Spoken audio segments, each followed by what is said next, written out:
So yun guys, magandang umaga. Nagbabalik sa kaprong ninyo. For today's video guys, mag-harvest tayo ng mga itlog ng Rhode Island mahogany, yung organic, tsaka yung saso. Ayun guys, mamaya harvest natin ito guys. Yung iba iuwi na natin. 29 pieces guys na pwede natin iulam.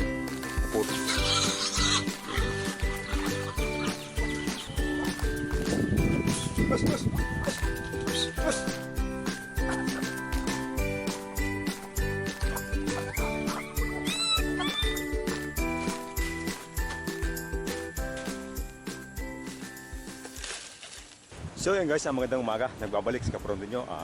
For today's video guys, mag-harvest tayo ng mga itlog ng Rhode Island mahogany, yung organic, tsaka yung saso. Ang dami kasi guys. Yun guys, tara. So yun guys, tayo sa kubo. Ayan. Dala ko yung pagkain ng baboy, tsaka yung pagkain ng mga aso. So yun guys, ano pa din, nakasalubong agad yung mga alaga natin. Ayan. Ito yung mga manok. Ayan. Ayan yung mga manok, yung aso. Ayan. Yun. Ayan yung mga manok natin. Good.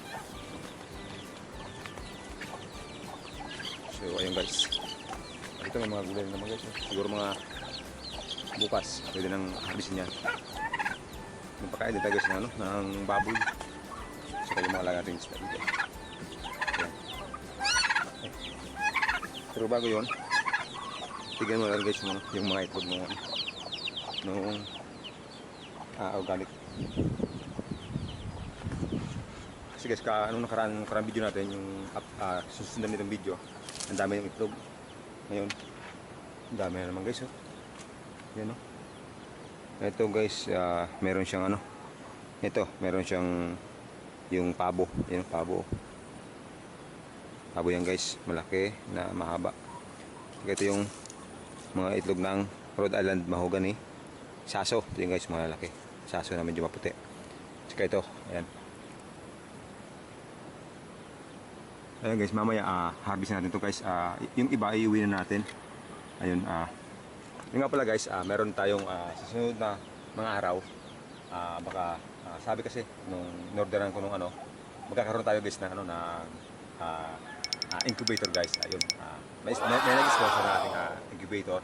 May nakita ng video natin dun sa mga maunang video natin na ang dami nating mga itlog. So may nag-sponsor ng incubator. Ayun, so ayun, maraming salamat Boss Marius Bersinio. So ayun, so, kung naalala nyo guys, siya rin yung nag-sponsor nung ating net, yung range net. Siya rin yung nag-sponsor no. So ngayon nag-sponsor ulit siya dito sa ating mga para sa itlog, para sa mga manok, para mapisa natin, para maparami natin yung mga ating yung mga manok na Rhode Island Red, Rhode Island mahogany, tsaka yung mga saso. So yun guys, kaya happy na naman tayo ngayon. So ayan, Boss Marius Bersinio, salamat. Ayan. So yun guys, nagkuha tayo ng lalagyan para ma-harvest natin yung mga itlog. Ito yung space guys, pero ito sa baba. So kanto, tsaka yung sa dalawang pugad guys, nito na alisin yung ito na lang, yung mga nandito sa taas kasi medyo matagal na to. Pwede natin itong iulam. Although pwede naman itong ipadaan sa incubator ulit, kaya lang ang problema guys, may tendency na kasi na mabukto kasi medyo matagal na itong naka-stack. So para walang sayang sa incubator natin, kasi ano pa naman 3 to 5 days guys bago dumating yung order natin na incubator. So ayun, mamaya i-press ko guys ko yung screen kung saan ako naka-order ng incubator na mura na magandang quality. So ayun, taga Camarines Sur ata sila. So basta yun, ay papas ko sa screen yung name nila. So yung gusto mong order, click nyo lang yung guys yung page nila, meron silang Facebook page. So for guys, madali silang kausap. So ayun guys, i-plus ko sa screen para kung may mga gusto mag-order, sabihin nyo lang ako or dumarek na kayo dun sa gumagawa. So ayun. So ayun guys, ating natin yung dalawang pugad. Ayun, paitlugan. Ayan. So ito, ayan guys, merong 5. Ayan. Ito guys, puro lahat to Rhode Island mahogany ata to. Yan, medyo dark siya guys, medyo dark siya. So ayan. Ito rin milyon dito ito guys, 6. So ito naman parang yung yung Rhode Island dark mahogany to. Or saso, ito. Ewan ko lang, parang pares kasi guys ng halos ng kulay lalaki. So ayan guys, meron tayong 6 dito, meron tayong 5. Tapos meron tayo doon sa taas sa baba. Meron doon sa may pugad ng nasa 7 ata yun. So Yun na yun guys, padamihin natin yung nasa baba na pugad na yan. Pagdating nung order natin na incubator guys, yun na yung isasal natin. Yung mga nasa taas, pero dun sa yung sa tawag doon, yung sa pabo. The rest iuwi natin guys, iuulam natin yun. Gusto ko sana guys gumawa ng ng leche plan na na galing sa native na organic. Kaya lang tinatamad pa ako. Pero makasipagin tayo mamaya ang pag-uwi. So ayun guys. Tara magkuha tayo ng lalagyan tapos habis natin yung mga itlog.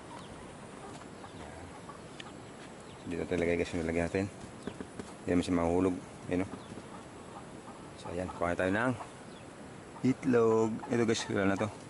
Medyo matagal na to, baka hindi ito mapisa sa incubator. Pero maganda to guys eh. Ang laki nito. Ayan o. Ayan. Yun o. Free. Ayan. 6 9 12 15. Yan. Yan. 18 21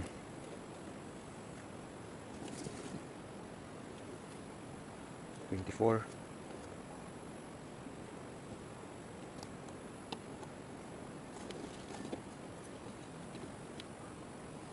guys, 27.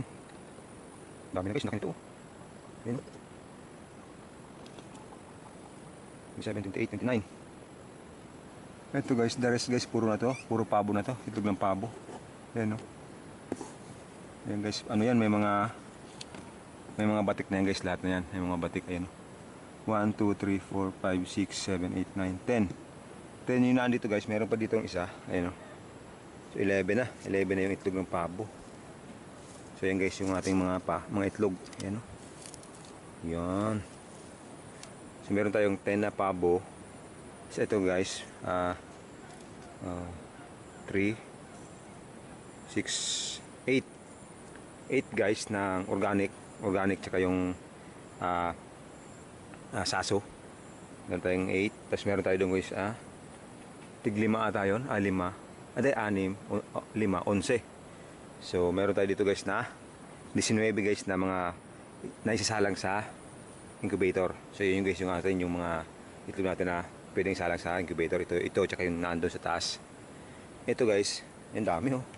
Nasa 29 pieces guys na pwede natin iulam. Puro yan organic guys, puro yan organic. Puro yan mga Rhode Island mahogany, saso. Ito guys na laki oh. Saso. Ito yung pinakamalaki sa lahat oh.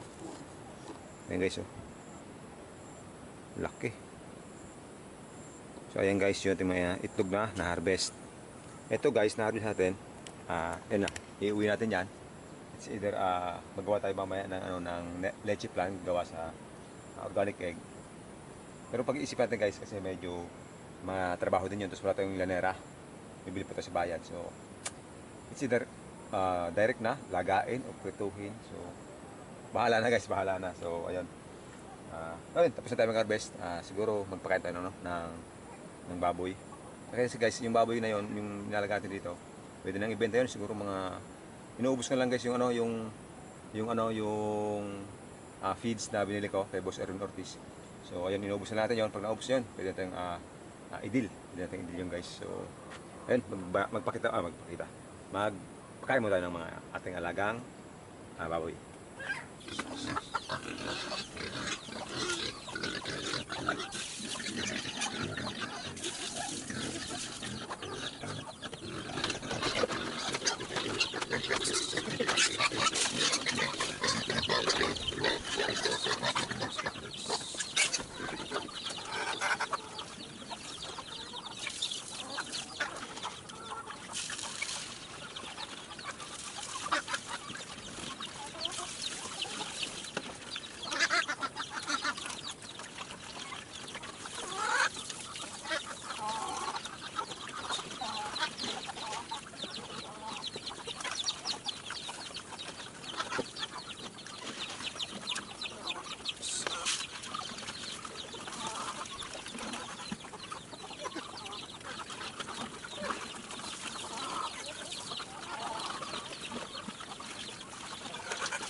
Yun guys, tapos na tayo magpakain. Nahugas natin yung kulungan, so okay na. So ayun guys, atignan natin. Ito yung baboy na ito guys, pwede na itong ibenta. Mga, yun nga sabi ko kanina, inuubos na lang yung isang sakong feeds. Pwede itong ibenta. So yun guys, tingnan natin. Ayan siya guys, oh. Medyo okay naman siya, hindi siya dung ganun kalaki yan guys, pero pwede na yan. Kasi guys, pag tumagal pa to, baka malugi na. Ayan, baka malugi na guys. Pero okay naman yung laki niya, so parang ayan. So ayan guys, okay naman, malaman naman. 3 months and 2 weeks ata ito guys. Yan, pwede na yan guys, pwede na siguro yun. Kasi pag tumagal pa masyado, ito kasi ano, pero kung hindi ito guys na purog, na bansot, mas malaki to. Kasi napabayaan ko ito guys, nung nga, yung nagka-problema. So, pero ayun, medyo naka-recover naman Pero talagang, kumbaga sa ano, hindi siya talaga yung naka-recover na talagang lumaki. Kasi guys, kung 3 months and pag 2 weeks to guys, dapat mas malaki pa ito dito. At least nasa 75 to 80 ang timbangan na ito. Kaya lang guys, mga nasa 60, mga around 60 lang ito guys. Pero okay na yan, hindi naman tayo malugi sa ganun Kasi hindi tayo malugi, walang problema. So ayun. Kasi ito nga pala yung, yung 5, yung 2 na kasi andun Bali, 7 itong inalaga namin. So ngayon, nandun yung sa kabila, yung sa may bahay, yung 2 doon, para buwelo. So yun guys. Yan. Yan siya guys. Yan.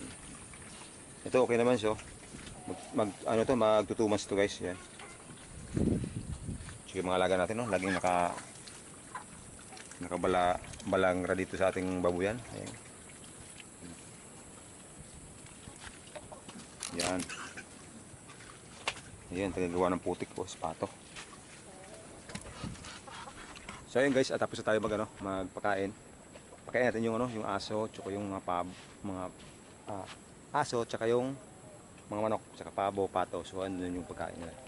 After nun guys, ituloy natin yung yung pagkatabas dito sa may palisdaan. Tapos yung iba doon sa may alisan ng damo yung guys, yung palibot nung sagingan kasi madumi na. Tapos hindi nakakabuelo yung sagingan. So mamaya tingnan natin kung marami tayong matatabasan ng damo. So ayun.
So yun guys, napakain natin yung mga alaga natin aso, manok, pabo, pato. So yun guys, pahinga tayo ng konti tapos magtabas tayo ng yung damo sa gilid, tapos yung sa may mga sagingan yung taas.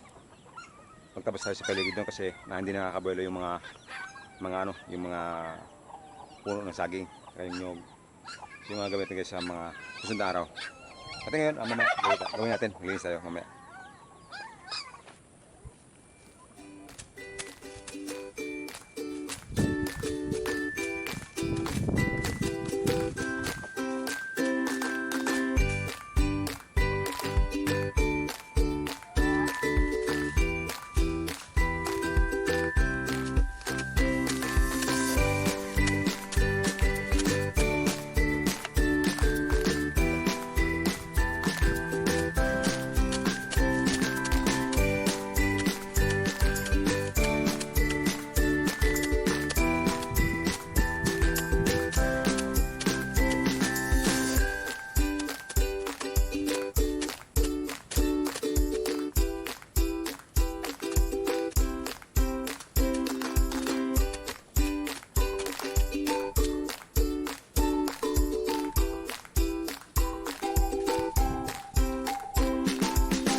So yun guys, tapos natin magtabas doon. So dito naman tayo guys mga sagingan. Ayan guys, saging.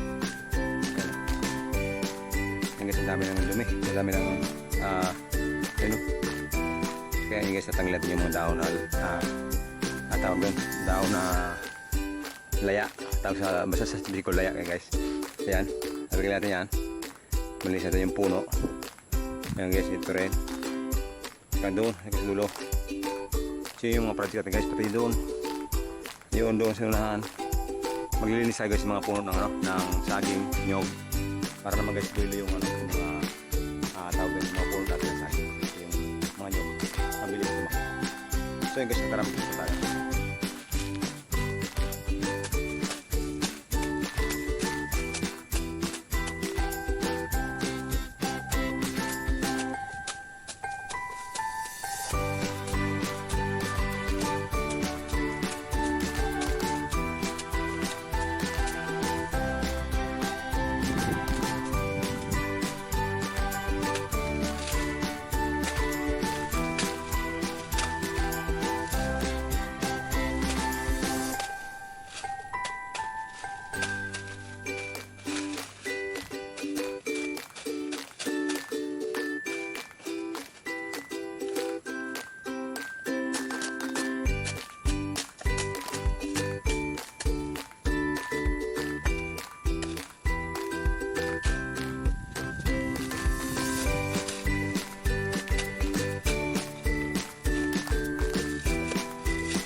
So yun guys, katapos naman tayo ng isa.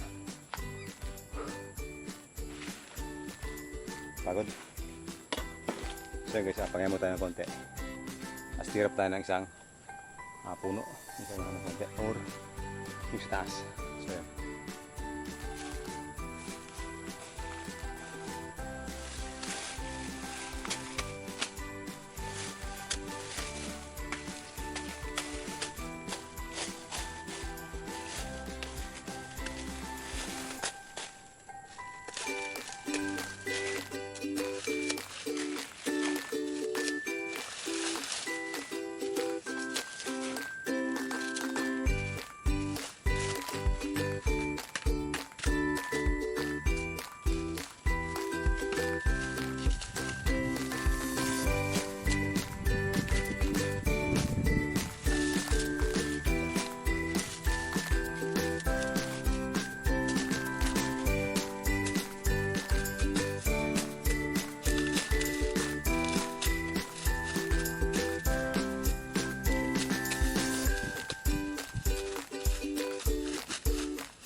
So yun guys, natapos natin yung tatlo.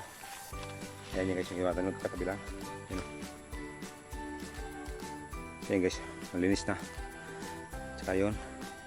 Andun. Sa mga next na araw guys, doon sa unahan. Tsaka yun nasa taas. Yun nasa taas. So yun guys, tama na muna yun guys. Bukas naman. Medyo nakakapagod na rin. Sa masunod na araw, ayun ang gawin natin. Tapos after nung mga saging, yung mga nyug naman guys. Para mabilis silang lumaki. Mas buwelo sila ba? Parang gano'n.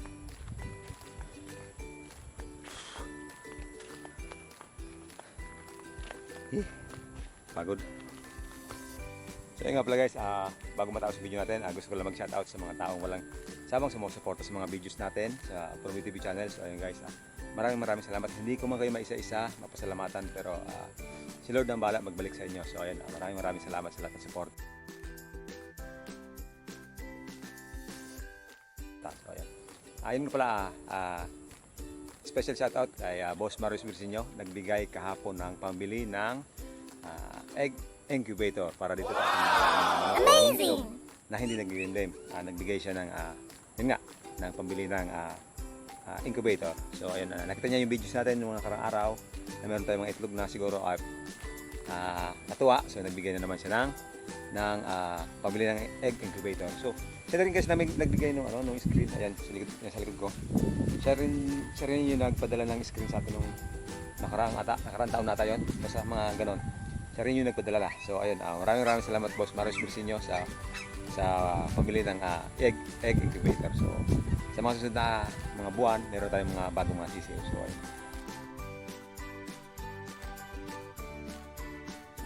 Yan nga pala, special shout out kay Janina. So ayan Lods, maraming salamat sa lahat ng suporta. So keep safe, mag-ingat ka lagi. So ayan. So sa iba pa yung mga hindi ko wala nababanggit pag nag-shout out. So yun guys, mag-comment na lang guys kasi sa baba ng videos. Ako nang bahala mag-screenshot tapos i-flash screen na lang para makita niyo yung mga name niyo doon. Tapos tawag doon. Abangan nyo yung name nyo doon. So yun yung mga hindi ko nababanggit. Marasa dami kong ginagawa kasi so yun guys. Ayun, basta maraming salamat sa lahat ng sumusuporta sa Promi TV channel. So ayun, hindi kayo mga isa, pero hindi ko makakalimutan. So, maraming salamat.